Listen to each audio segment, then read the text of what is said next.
This is revmichellehopkins. Now this is the satellite tracker from Climate Viewer 3D. This is one of the many maps that is interactive, and it is the satellite tracker map. Now as you can see, all these little dots out here, these are not stars. These are all satellites, okay? And as we move in, now these are the ones that are higher up in space. But as we move in, we begin to see how many thousands upon thousands upon thousands of satellites there are around the Earth in near-Earth orbit. These satellites are used for many, many different things. One of them is weather manipulation, used as a weather weapon and for other reasons. One of them is seismic manipulation, earthquakes, volcanoes, as weaponry. Some of the things are weapons against each other. Often one satellite will take another satellite, an enemy satellite, down. Just take him out. There's all kinds of war going on in outer space that we are not familiar with. One of those wars is plasma war. Now we're going to listen to a few excerpts of what Dr. Carol Rosen told us. She's an aerospace executive with Fairchild Industries, and she has a lot to say about the secrecy behind space-based weapons. The game that was being played, that game being the effort to weaponize space, to control the Earth from space and space itself. The strategy that Wernher von Braun taught me was that first the Russians were the enemy against whom we're going to build space-based weapons. Then terrorists would be identified, and that was soon to follow. We heard a lot about terrorism. Then we were going to identify third world country crazies. We now call them nations of concern. But he said that would be the third enemy against whom we would be needing to build space-based weapons. And the next enemy was asteroids. And the funniest one of all was against what he called aliens, extraterrestrials. That would be the final card.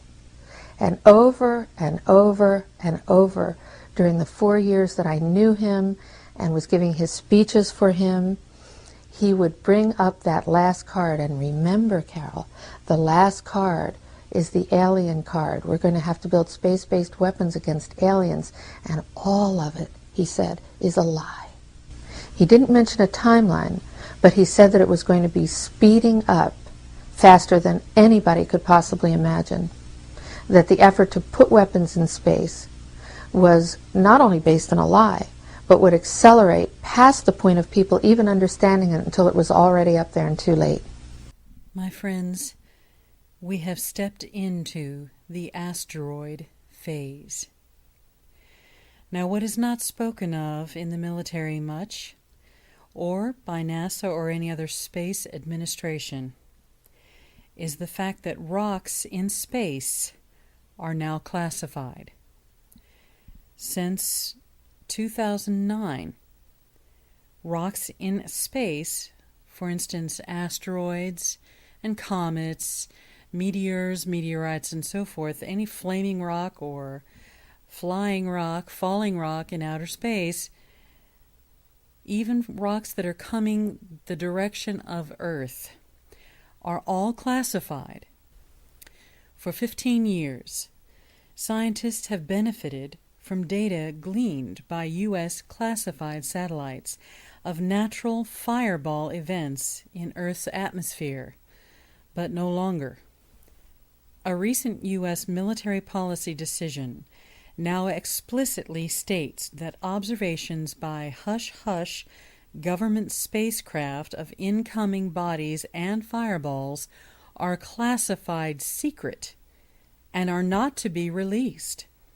Space.com has learned. The satellite's main objectives include detecting nuclear bomb tests and their characterizations of asteroids and lesser meteoroids as they crash through the atmosphere. It's baffling to us why this would suddenly change, said one scientist familiar with its work. It's unfortunate. It's a regrettable change in policy. We have to ask ourselves why. Why are fireballs plummeting toward the Earth classified? Now, this story is more important than the average citizen might think. NRL scientists using HARP successfully produced a sustained high-density plasma cloud in Earth's upper atmosphere by HARP transmissions and was extinguished only after termination of the HARP radio beam. These are the frequency balls in question. Now, here they are enlarged so that we can see them. In that article, we were told that the reason these glow discharges in the upper atmosphere were generated as a part of the Defense Advanced Research Projects Agency, DARPA, sponsored basic research on ionospheric characteristics and effects, and its impact on communications and space weather. Further down, it talks about how they want to use these space balls as mirrors in the ionosphere and above the ionosphere in space.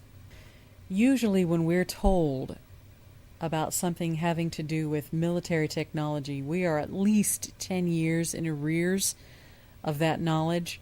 They've been able to do this for at least 10 years. We've been chemtrailing in the 1960s, calling it seeding clouds or fortifying clouds. We caused a monsoon in Vietnam. It's a matter of military record. So we have been creating and manipulating weather as a weather weapon since the 1960s, but we don't hear about that in the general public. So we are 60 years in arrears with that knowledge, most of us. These plasma balls are fortified with metallic nuclei and can be moved, enlarged, made smaller, compacted, can be ignited so that they are aflame. The flame can be continued, intensified, reduced in intensity, or quenched, completely put out.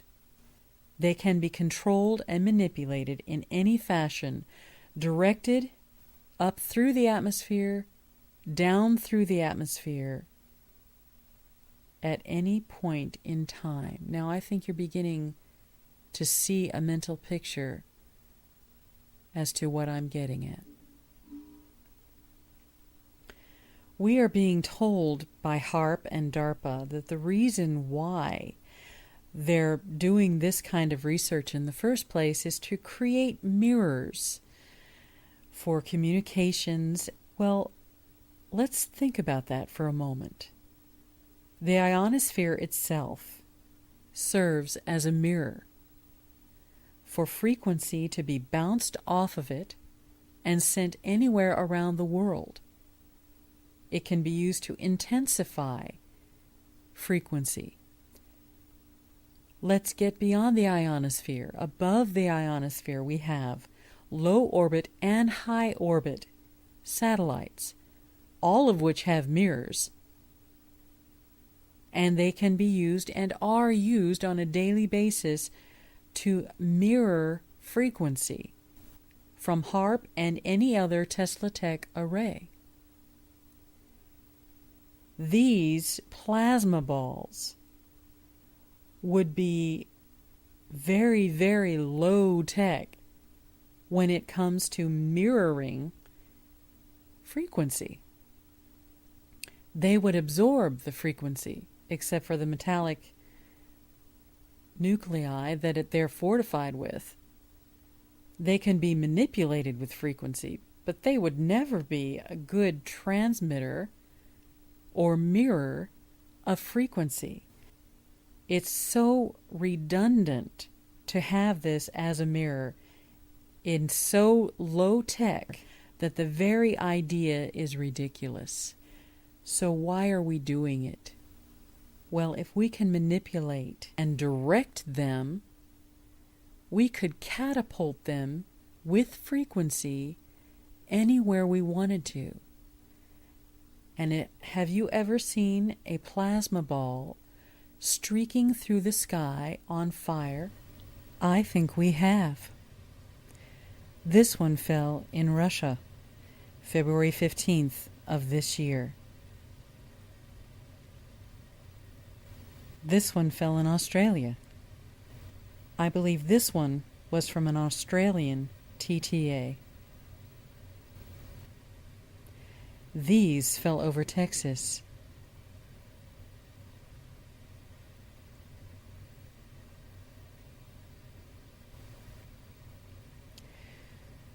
This one fell over Florida. This one fell over Florida. This one fell over the Bay Area in San Francisco, Oakland. Another one seen in the United States. There was one spotted over New York City.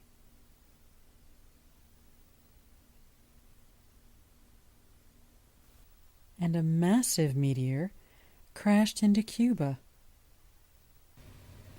We are able with frequency to take that plasma with many, many of these satellites and use it like a catapult with frequency, but direct it much more accurately with frequency to anywhere on the earth that we want to send it to. That's where we are with our space weapons program. We can take asteroids out. We can destroy large asteroids or many numerous asteroids, attacking it with laser, frequency, directed energy, any number of things. But what they're not telling us is we have the power of molecular dissociation. With one or several satellites, transmit frequency at any given satellite and make it dust, or smaller than dust, aerosols, by molecular dissociation. We have that power with frequency. But most people on this earth will never know that. And so when they see what they believe to be asteroids or meteors or meteorites falling out of the sky, they won't know that it came from one of these satellites or from an earthbound HARP-type array. He didn't mention a timeline, but he said that it was going to be speeding up faster than anybody could possibly imagine. That the effort to put weapons in space was not only based on a lie, but would accelerate past the point of people even understanding it until it was already up there and too late.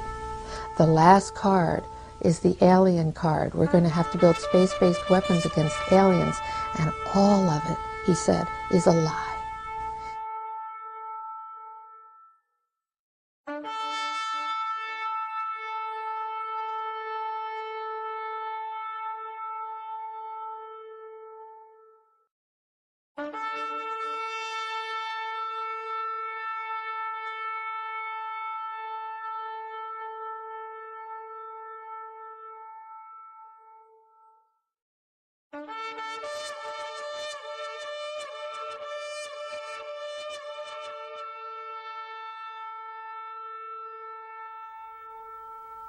This is Rev Michelle Hopkins.